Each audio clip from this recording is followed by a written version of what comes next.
कोई नहीं, हमको कोई मतलब नहीं। 12 साल का बच्चा हो गया तो माँ बाप से कोई मतलब नहीं, माँ बाप भी छोटा बच्चा पैदा हो गया उसको दूसरे कमरे में डाल देंगे। औरतें फ्री हो गई, आदमी फ्री हो गया। भाई फ्री क्या हो रहे हो, किससे हो रहे हो? आप एक शरीर के अंग प्रत्यंग हैं, आप फ्री कैसे होंगे? जैसे मेरी उंगली इसमें से छटक के कह दे कि मैं फ्री हो गई, तो इसका क्या अर्थ निकलता है? ऐसे उंगली का जो मरी हुई उंगली है। फ्री तो आप तब होंगे जब उसको जानिएगा जिसके अंदर आप बसे हुए, उस शक्ति को जानिएगा जिससे आप प्लावित। तो हुआ क्या कि पहले तो आपने अपने को धर्म के नाम पे सर्वनाश कर लिया, और अब दूसरे तरफ शुरू हुआ धर्म के नाम पे सर्वनाश करो। अंधा धर्म इतना मूर्खता से पाला गया, उसके बाद इस तरह की महामूर्खता दूसरी तरफ शुरू हुई कि भगवान है नहीं। इससे जो असल में थे लोग, उनका ही नाम बदनाम हो गया।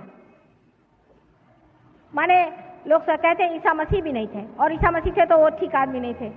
माने क्या कोई हद होती है? आप उनके पांव के धूल के बराबर नहीं है, आप उनको कैसे जज कर सकते? लेकिन कौन बात करे, क्योंकि ये तो अहंकार के घोड़े पे चढ़ बैठे। आपने देखा होगा कि जब आदमी में अहंकार चढ़ जाता है तो उसकी खोपड़ी खराब हो जाती है। एक कहानी है कि कुछ देहाती लोग एक मिनिस्टर साहब से मिलने गए, तो उनके पीए साहब मार अपनी शान बगा रहे थे। तो बेचारे देहाती को समझ में आया, उन्होंने कहा कि साहब आप क्यों इतने बिगड़ रहे हैं? कहना आपको पता नहीं मैं पिए हूँ? कहना हमको पहले पता देते आप कि आप पिए हुए हैं तो हम आपके सामने नहीं आते।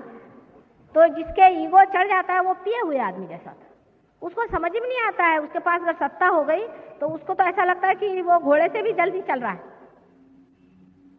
घोड़ा तो पीछे रहेगा, ये ऊपर ही दौड़ते रहता है बिगाड़ घोड़े के। अजीब पागलपन के नमूने आप लोगों ने देखे होंगे, मुझे बताने की जरूरत नहीं। कोई आदमी फोन पे बात करता है तो फौरन पता हो जाता है कि कहाँ की चिड़िया है ये। बात के ढंग में, बातचीत में, हर एक चीज में उसके अंदर अहंकार ऐसा जोर मारता है कि उसको पता ही नहीं चलता। आप लोगों के अहंकार में अभी तक उतनी वो नहीं आई है चुस्ती जितनी हमने वेस्ट के लोगों में देखी। उनका तो अहंकार ऐसा उन पे जमा बैठा हुआ है कि वहां का एक साधारण मजदूर भी इस तरह से बात करता है कि लगता है ये कौन से पागल खाने से चला है भाई।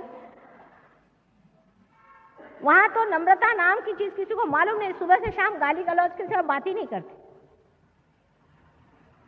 कम से कम अपने देश में सभ्यता है, कम से कम बोलने में लोग सभ्यता से बात करते हैं। नसीब है मैं मराठी में हिंदी में बोल रही हूँ, ये लोग सुनेंगे नहीं।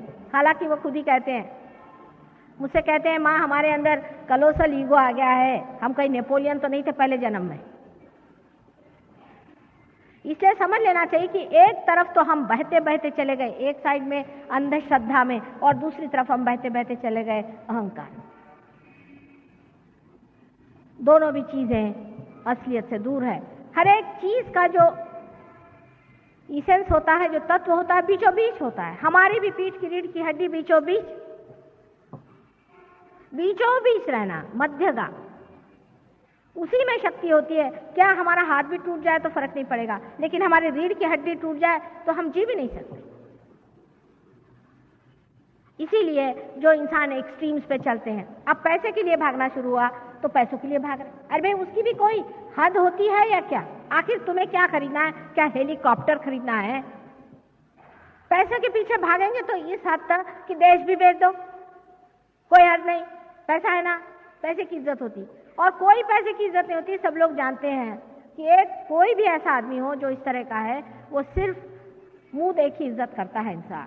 जैसे ही उसकी पीठ फिरती है, कहते देखा है ये ब्लैक मार्केटियर जा रहा है, ये महा चोर है, परसों जेल से छूटा है। जो आदमी पैसे की इज्जत करता है वो वहीं तक सीमित है। आपके अंदर उन्हीं चीज की तो वो इज्जत नहीं करा, आपकी तो बाहरी चीज की इज्जत हो रही है। आपका अंदर क्या है? आप में अपनी अगर प्रतिष्ठा है, आप में अपना अगर सेल्फ रिस्पेक्ट है, तो आप क्यों अपने को पैसे के पीछे में बेच रहे हैं? आप मनुष्य हैं, मानव हैं, बहुत ऊंची चीज है। पैसा तो ठोकर पे चलता है, धूल है पैसा। पैसे से मिलने क्या वाला? और ये पैसा इसीलिए आपसे झेलता भी नहीं। आपके पास 100 रुपया आ जाए तो ठीक है कहना, पर कहीं 200 आ गए तो गए आप गुत्ते पर। गुत्ते पर नहीं गए तो और कुछ धंधे शुरू कर दिए आपने। ज्यादा पैसा आदमी को झेलता ही नहीं। कभी मैंने सुना नहीं कि कोई आदमी को ज्यादा रुपया मिल गया तो वो जाकर फौरन ये सोचता है कि इससे मैं चलो जा करके कोई बड़ा ही शुभ काम करूं, या किसी गरीब के घर में जा करके उसकी लड़की है या बच्चा है उसका कुछ देखभाल करूं। बहुत कम। ये ऐसे भी जो लोग करते हैं वो मतलब उनके पास लाखों रुपया का उसमें से एक पाई निकाल करके वो देंगे और कहेंगे मेरा नाम आप छापिएगा जरूर। मेरे पास ऐसे रोज आते हैं कि हम आपके आश्रम के लिए रुपया देंगे पर आप हमारे बाप का नाम वहां लिख दीजिएगा। मैंने कहा मैं क्या लिखूंगी आपके बाप का नाम? लोग पूछेंगे कि इसकी स्पिरिचुअल वैल्यू क्या थी इस आदमी की। आपकी स्पिरिचुअल वैल्यू क्या है उसे देखना चाहिए। आपका आत्मिक तत्व कहाँ तक जागरूक हुआ है वो महत्वपूर्ण बात है। जब आप अपने आत्मिक तत्व पे आते हैं तब आप इस तरह से पागल जैसे पैसों के पीछे भागते नहीं। और आप जानते हैं कि पैसा कभी भी समाधान नहीं दे सकता। ये तो इकोनॉमिक्स में लिखी हुई बात है। ये तो इकोनॉमिक्स में लिखी हुई बात है कि पैसा आपको समाधान नहीं दे सकता।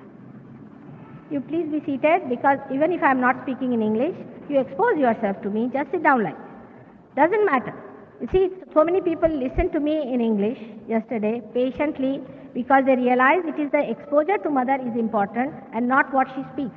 This intellect where you are hearing is of no use in Sahaja. Alright, you just put your hands like this and don't get disturbed. You can hear me through your heart.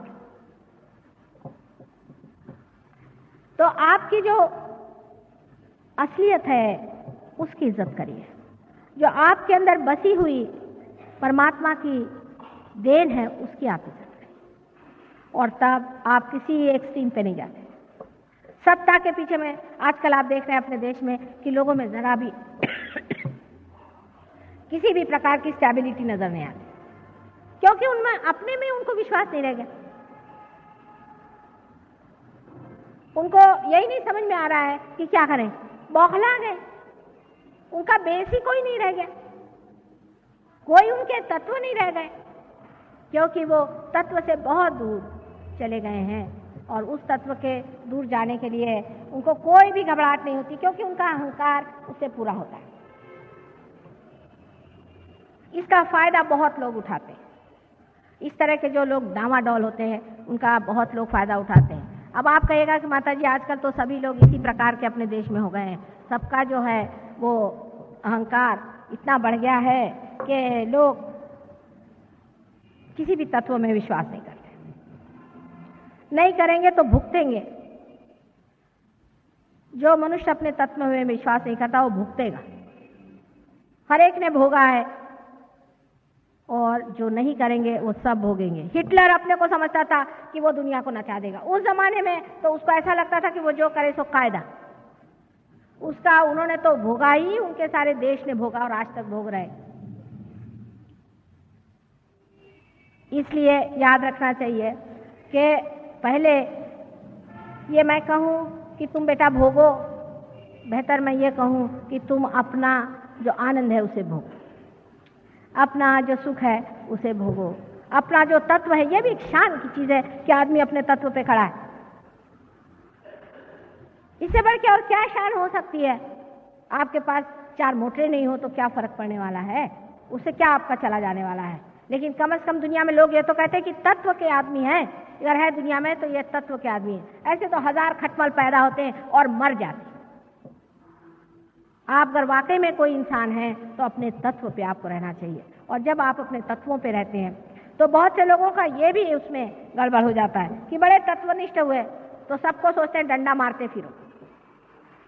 तत्वनिष्ठ माने उनको लगता है 4 बजे सवेरे उठना बड़ी तत्वनिष्ठता है। ये ऐसे तत्व नहीं है। तत्व बहुत ही अंदर से जानने की चीज है। सबसे बड़ा तत्व है प्रेम।